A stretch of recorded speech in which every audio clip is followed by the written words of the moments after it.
l'avez certainement vu passer, peut-être que vous n'y avez pas fait attention, mais en tout cas, moi, j'étais en train de bosser et tout d'un coup, j'ai levé la tête. Mais non, mais si. Et oui, je parle bien sûr du nouveau spot publicitaire de la Fédération nationale de chasse, parce qu'ils se disent bénévoles, mais ils ont quand même suffisamment de pognon pour diffuser de la publicité. On en parle. Je suis allée directement sur le site Le Chasseur Français. Ça me fait plaisir d'aller sur leur site. Nope. On va d'abord écouter ce que nous dit Willy Schren, qui est donc le président de la FNC. Parce que vous êtes quand même à la tête d'une très grosse fédération. Enfin, je veux dire, ça a un poids Une grosse politique institution. et une influence énorme. Bien sûr que ça a une grande importance au niveau du monde politique, on le sait bien. C'est d'ailleurs ce qui fait un peu notre force. Et il faut savoir en user et en abuser des fois. Voilà, les gens se disent, mais non, la chasse ne doit pas faire de politique. C'est une erreur fondamentale. Nous devons faire de toutes les politiques. Je fais pas de la politique. Par contre, si je voulais faire quelque chose avec une ambition personnelle, je pense pas qu'il faut prendre ce poste-là. Parce qu'on est aussi surexposé.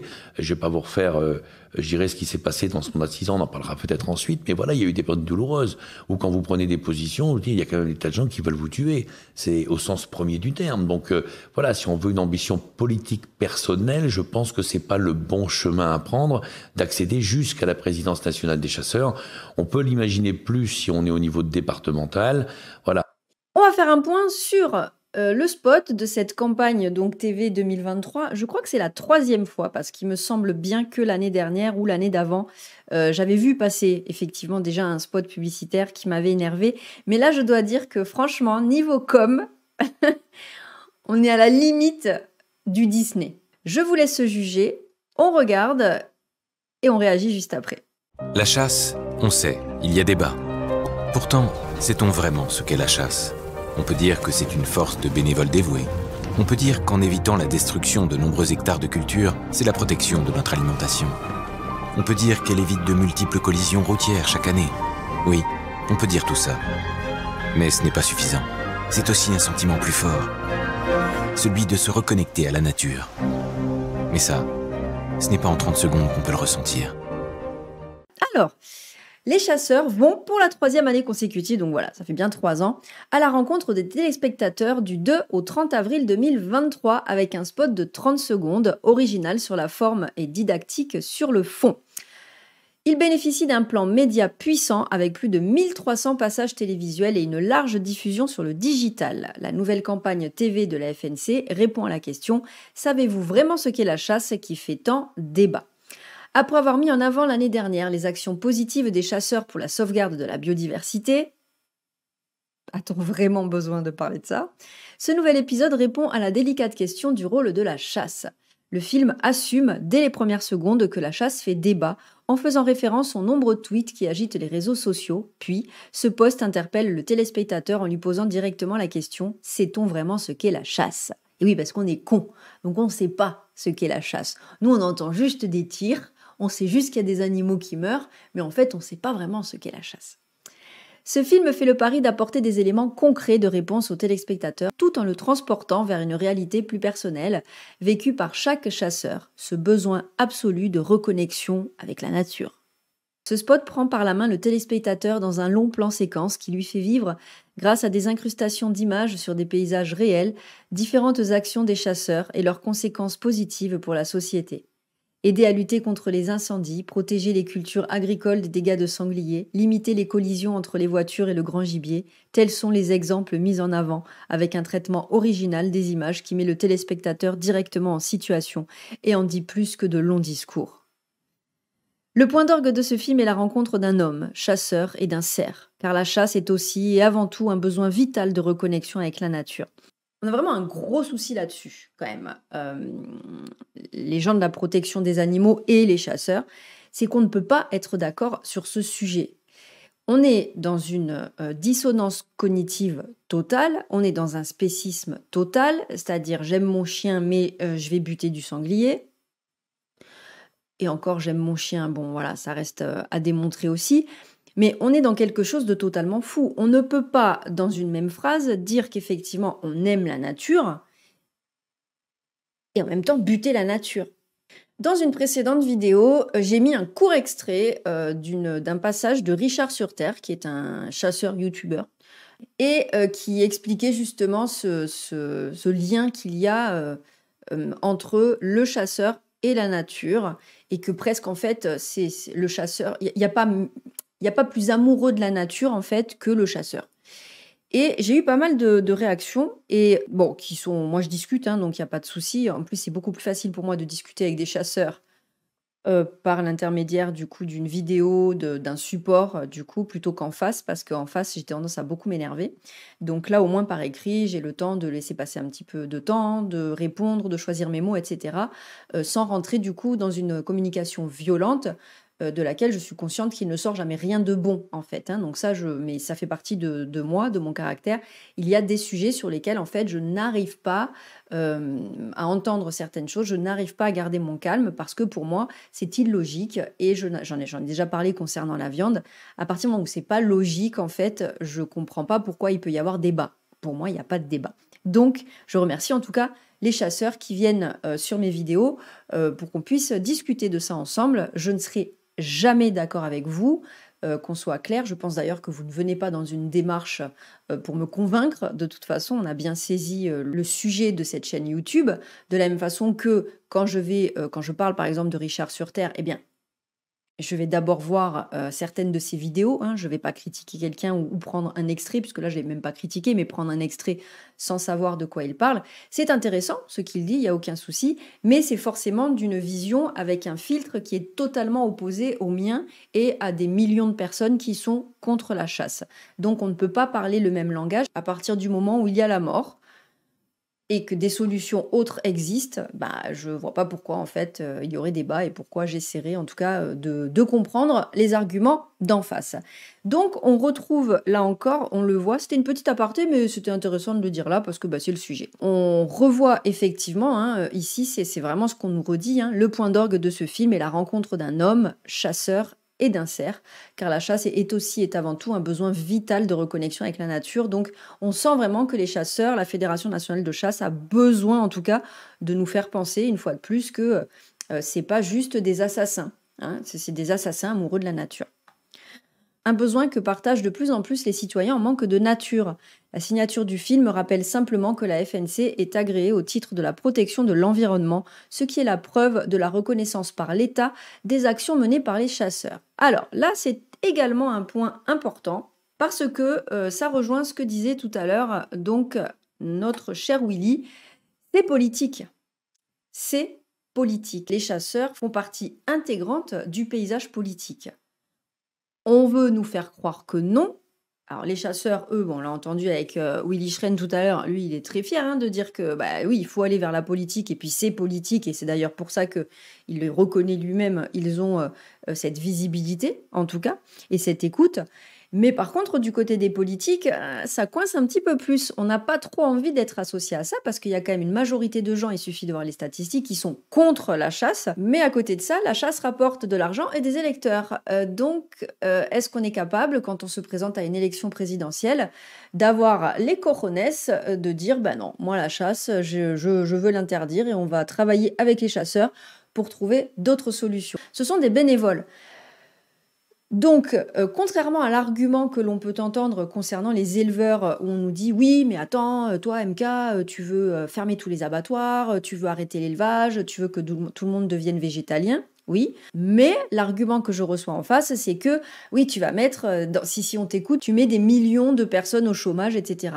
Ce à quoi je réponds toujours, et je l'ai déjà dit dans d'autres vidéos, un agriculteur est un agriculteur. Si vraiment c'était une volonté de l'État qui prenait en compte la maltraitance animale, de l'argent serait débloqué pour que des structures qui accueillent actuellement, par exemple, des vaches laitières ou des brebis, etc., puissent se reconvertir dans quelque chose de beaucoup plus écologique pour l'avenir, en tout cas. Donc, c'est pour ça que je vous dis qu'il n'y a pas de débat dans ce genre de choses, parce que des solutions existent. Voilà, ça fait chier, mais elles existent en tout cas. Et là, c'est un petit peu différent pour la chasse, parce que on nous dit que ce sont des bénévoles.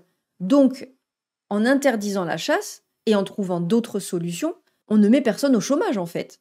On fait juste arrêter un loisir.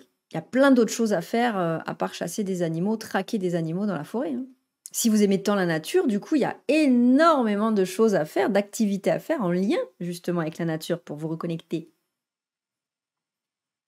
Ce film s'inspire de faits réels comme les terribles incendies de cet été où les chasseurs, ayant une parfaite connaissance du terrain, ont aidé les pompiers et sont venus au secours de la faune en organisant des points d'eau. Il montre aussi la contribution des chasseurs à la protection de notre alimentation par la pose de clôtures électriques autour des champs de culture des agriculteurs menacés par les dégâts de gibier ou encore la diminution du risque de collision routière grâce à la pression de chasse effectuée par les chasseurs sur les populations de grands gibiers. Je suis désolée, je reviens encore avec vous.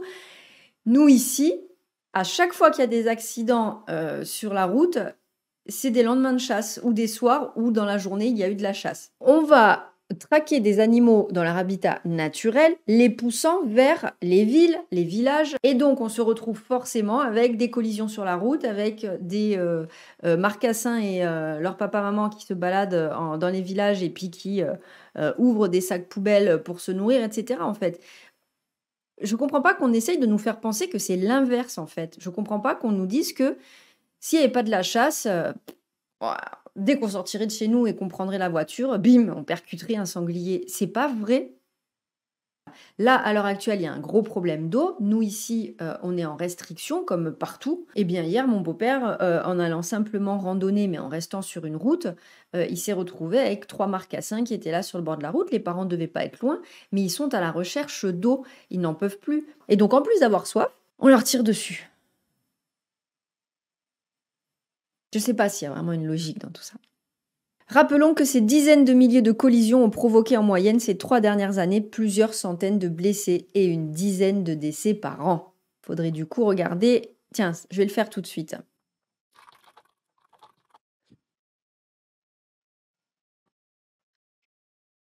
Alors, voilà, je le vérifie tout de suite. Le nombre d'accidents, donc sans grosse gravité, et le nombre d'accidents mortels sur 2021-2022. Au niveau des accidents, on arrive à monter jusqu'à 200, 179, 146, 179 encore, 136, etc. Enfin, bah oui, mais du coup, la chasse tue plus, sans parler des animaux qui sont tués. La chasse tue plus d'êtres humains que les collisions des sangliers sur la route.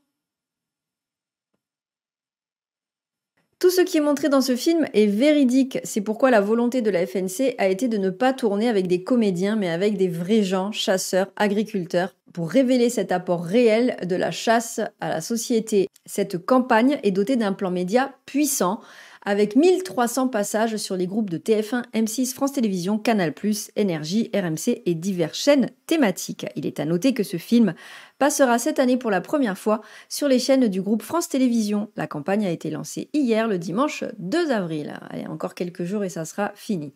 Pour Willy Schren, président de la FNC, je cite « Dans le contexte où la chasse est devenue un sujet politico-médiatique permanent, nous avons décidé par ce spot TV d'exprimer les apports réels des chasseurs à la société. Ils sont les premiers bénévoles de la nature. Ils connaissent parfaitement le terrain et par exemple leur aide a été précieuse lors de terribles incendies de cet été. On sait aussi que la chasse au grand gibier protège les cultures agricoles des dégâts et permet d'éviter de nombreuses collisions. Rétablir la vérité sur notre pratique passe par la nécessité d'expliquer les externalités positives de la chasse. Répondre avec franchise à la question « Sait-on ce qu'est vraiment la chasse ?» passe, comme notre spot le révèle à la fin, par l'évocation de cette reconnexion à la nature qui est notre premier moteur et celui de nombreux nouveaux pratiquants. Waouh! Voilà. Vous savez ce que j'en pense, on en a discuté tout au long de cette vidéo. Je pense qu'il y aura quelques petites réactions. C'est pas très grave, on peut en discuter, il n'y a pas de problème. Mais d'un point de vue communication, je pense pas que ça fonctionne, en fait. Les problèmes liés à la chasse, que ce soit les accidents humains, que ce soit les vidéos atroces où on les voit, notamment dans les chasses à courre, traquer des animaux jusque dans les villes, jusque dans les jardins, les nombreux accidents où des chiens domestiques, des chats domestiques sont abattus parce que les chasseurs tirent sans regarder, les nombreux accidents où des êtres humains sont blessés, tués par les chasseurs font qu'on a pour moi passé un cap et que c'est pas en arrivant avec une publicité comme ça peut marcher sur un enfant de 10 ans. Alors c'est peut-être ça aussi, hein, qui n'est pas au courant de tout ce que la chasse engendre, mais je vois pas à l'heure actuelle avec on va le regarder le sondage. On va le regarder le sondage. Alors, on va regarder du coup, hop, le sondage. On regarde le sondage, hein, donc les Français et la chasse, alors que l'année 2022 a été émaillée par les accidents et polémiques autour de la chasse, l'IFOP a mesuré pour plusieurs associations la perception qu'ont les Français de cette pratique et son encadrement. Aujourd'hui, moins d'un Français sur 3 se sent en sécurité lorsqu'il se promène dans la nature en période de chasse. Et la proportion de Français ne se sentant pas du tout en sécurité dans la nature durant la période de chasse atteint cette année un record, 32%, plus 4 points depuis 2021. Les plus inquiets dans ces situations sont les Français ruraux. Seuls 26% d'entre eux se sentent en sécurité. À l'inverse, logiquement, les habitants des villes-centres sont à 34%, évidemment. Corollaire de ce sentiment d'insécurité, une large majorité de Français se déclarent favorables, 78%, stable depuis 2021, à ce que le dimanche devienne un jour non chassé. Donc voilà, les gens sont en majorité, en grande majorité, contre la chasse le dimanche parce qu'on leur pose pas la question d'autres jours que le dimanche, parce que pour l'instant on en est là. Pour terminer, je dirais que eh bien, cette campagne de publicité, pour moi, elle est très révélatrice. Et j'ai d'abord, quand elle est passée à la télévision, j'ai dit mais qu'est-ce qu'ils ont fait, c'est fou quoi. Et tout de suite après, j'ai souri parce que je me suis dit ouais, ils se chient dessus. Déployer autant de moyens et autant d'argent pour essayer de convaincre les gens d'aimer la chasse et d'aimer les chasseurs, c'est bien qu'il y a un déclin de cet amour pour la chasse parce que c'est une tradition, que ça faisait partie des mœurs et que les nouvelles générations arrivent et que de la chasse et des chasseurs, on n'en veut plus. Et donc, pour moi, c'est vraiment le symbole en fait que ça y est quoi. C'est en train de partir un petit peu en sucette et donc il faut rattraper les troupes, remobiliser tout ça. Et notre cher petit Willy s'y attelle, en tout cas, ça, on peut pas lui reprocher. Je vous souhaite une excellente journée, n'hésitez pas à commenter, à me dire ce que vous en pensez, que vous soyez chasseur ou non, toujours dans un grand respect, s'il vous plaît, parce que j'essaye de rester vraiment très très calme dans mes réponses, donc je vous demande de faire la même chose. Je vous souhaite une excellente journée, prenez soin de vous et de vos poilus, et par pitié, le dimanche, allez au ciné, allez vous balader en forêt, allez ramasser des champs-pipi. Faites autre chose, mais laissez les sangliers, lapins et autres animaux adorables tranquilles. Et puis laissez les gens tranquilles aussi, évitez de leur tirer dessus. À plus tard, ciao ciao.